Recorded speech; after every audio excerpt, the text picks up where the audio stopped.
Parents and students, I want to talk to you about the positive effects of students' social media and screen time. This is an exclusive preview of our VIP program that we've developed just for students and parents who want to get ahead, who want to shine online. Now, why students need to shine online. We're going to talk to you about this. This is from the manifest. It says that 90% of employers say social media is important when evaluating a job candidate. Not just a job candidate, but an internship candidate, colleges who see you, and everything else. And in this course, we dialogue about this a lot. Here's what we cover in the course. Why should students shine online?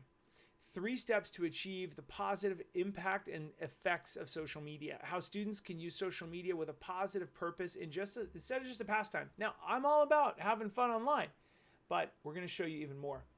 15 really quick little baby examples of how social media can benefit students with real examples from Instagram users, TikTok users, Snapchat users, Facebook users, and Twitter users. It's pretty powerful. It's very relevant. You can take this course by going to smartsocial.com VIP. VIP members can log in to see all of this and all of our on-demand videos. If you're not a VIP member yet, join today and try it out. And this is the positive effects of student social media and screen time. I'm Josh Oakes. I'll see you in there. Thanks so much for all the support. Have a great day.